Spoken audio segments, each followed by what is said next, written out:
Hello, xin chào tất cả các bạn đã quay trở lại với kênh của Bạn Học Lazada. Và hôm nay thì chúng ta sẽ tìm hiểu một chút về nuôi ba ba.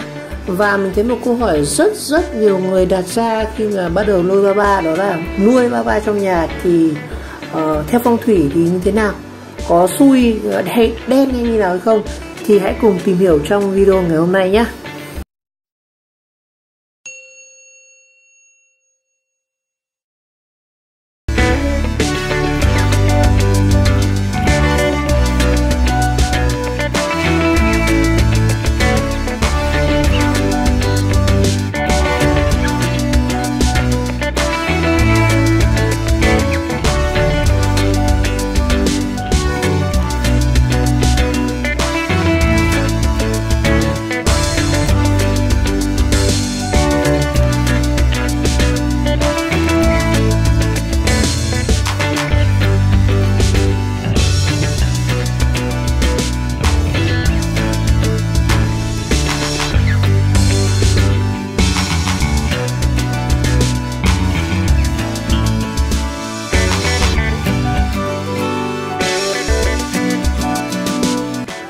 Và có thể nói rằng nuôi ba là một trong những thú vui của rất nhiều những gia đình khi mà chúng ta có sẵn hồ ở trong nhà, có thể hồ xi măng, hồ kính chẳng hạn.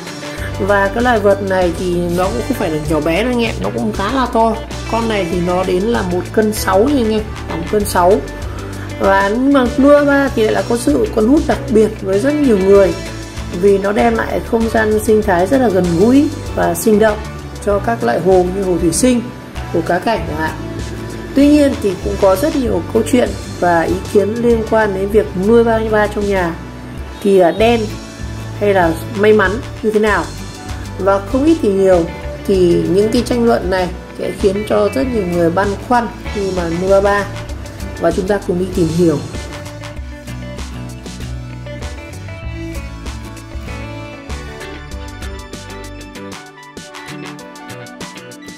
Đầu tiên chúng ta hãy tìm hiểu một chút về con ba ba. Đó, đây thì con ba ba đây, ba ba thật nhá.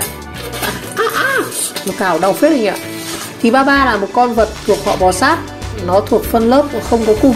Đó, nó chẳng cung gì cả. Ba ba thì có con loại ngoài tự nhiên, có con siêu to khổng lồ dài tới 1 mét. Con này của mình thì nó chỉ tầm găng tay thôi. Và mỗi chân thì nó sẽ có là ba móng. Nào sẽ chân cho mọi người xem này, nó sẽ 3 móng chân. Đó, 3 móng chân. Đó. Và ở phía giáp bụng thì nó sẽ là hở nhá. Đó. Và nó sẽ không liền với mai lưng. Đó. Nó không liền hoàn toàn với mai lưng. Đấy. Và vỏ của ba ba thì nó có phủ một lớp da rất mềm. Và thì con này thì hô hấp thì nó sẽ hô hấp bằng cả da và hô hấp cả bằng phổi. Và ba ba thì phân bố rất nhiều ở các vùng nước ngọt, đặc biệt là khu vực Đông Nam Á của chúng ta này, châu Đại Dương, châu Phi và cả Bắc Mỹ nữa. Và bên cạnh thì có một số con nó có thể tự thích nghi với môi trường nước lợ. Đó.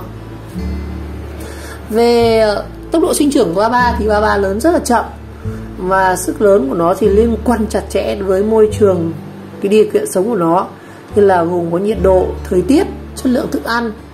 Và ba ba thì có đặc tính là bơi lội rất là nhanh và lặn rất sâu. Chính vì các cơ quan hô hấp thụ ở trong họng của nó thì nó sẽ giúp cho phép là con này có thể trao đổi không khí ngay ở dưới nước. Và cổ của nó thì có thể vươn rất dài. Con này thì nó đang rụt cổ nhá.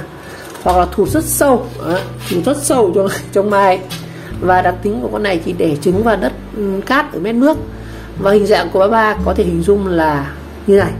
Thứ nhất là chân vịt. Đó. Thịt thì giống thịt gà, da thì da trâu, đầu thì đầu rắn. Con này kết hợp của rất nhiều con. Về đặc tính thức ăn, trong chuỗi thức ăn của nó thì ba ba được xếp vào loài là thức ăn động vật. Nó có khả năng ăn uống rất nhanh sau khi nở một vài giờ. Chỉ một vài giờ sau khi sinh trưởng ra thì ba ba nó đã có thể biết đi tìm cho mình thức ăn, như các loài phù du, giun nước, giun đất. Và khi lớn lên thì ba ba nó sẽ ăn cá, tép, cua và ốc. Đó. Rồi và quay trở lại, nó bỏ ra. Và quay trở lại với câu chuyện ngày hôm nay là nuôi ba ba trong nhà có tốt hay không.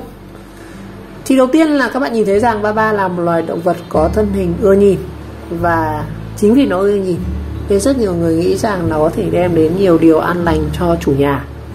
Và do vậy thì đã có rất nhiều người dân Việt Nam chúng ta nuôi ba ba trong nhà. Thì thứ nhất là vừa để làm cảnh, vừa mang lại phong thủy để làm ăn.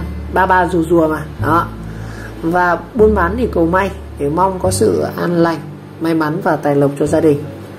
Và chính vì những lý do này mà những chú ba ba kiểu mini ý, có những con nhỏ này xuất hiện rất là phổ biến trong các gia đình có hoạt động kinh doanh.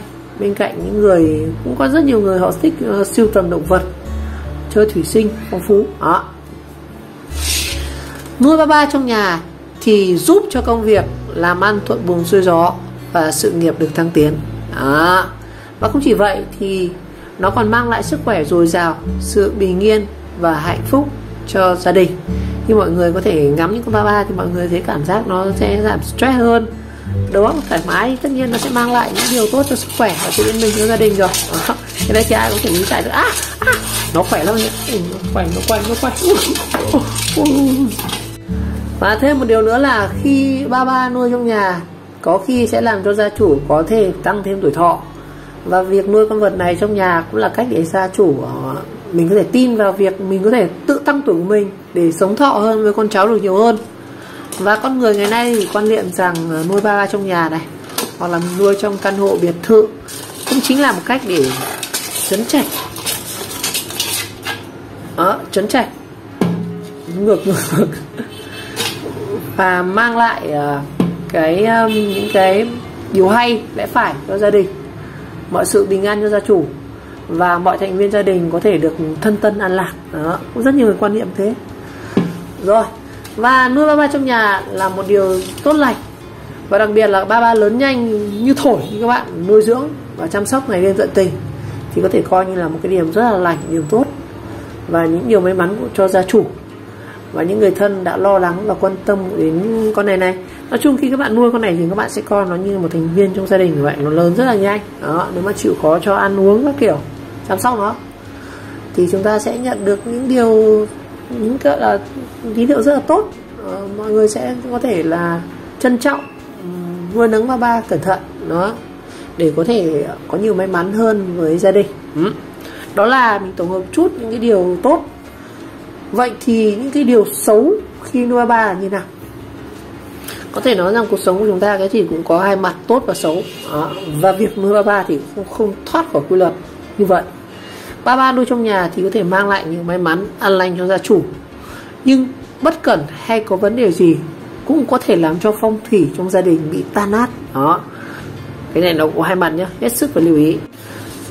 Nếu như ba ba trong gia đình các bạn đang nuôi mà bỗng nhiên nó bị bỏ đi này hay bị chết thì tốt nhất chúng ta nên đến chùa để giải hạn, để khỏi bị lận đận trong công việc làm ăn buôn bán cũng như cuộc sống gia đình đó. Và khi ba ba chết thì phong thủy trong gia đình nó cũng sẽ đổ bể đó. Nên tiền bạc công danh không được may mắn như lúc trước, nên các bạn phải hết sức cẩn thận về cái điều này đó. Nếu trong gia đình mà nuôi ba ba mà bị ăn trộm, bị nó trộm mất con ba ba này thì gia chủ nên hết sức cẩn trọng, vì có thể chúng ta sẽ bị trộm và nhà tiếp tục sẽ lấy đi những tài sản quý của gia đình đó, vàng bạc châu báu, điện thoại, laptop, rất nhiều thứ của cải vật chất. Và nên lưu ý rằng khi ra ngoài thì nhớ phải đóng cửa cẩn thận hơn, cửa trong cửa ngoài, khóa cửa, lắp camera chống trộm các kiểu, và không nên tin quá nhiều người lạ bởi những lời mật ngọt. Đúng rồi.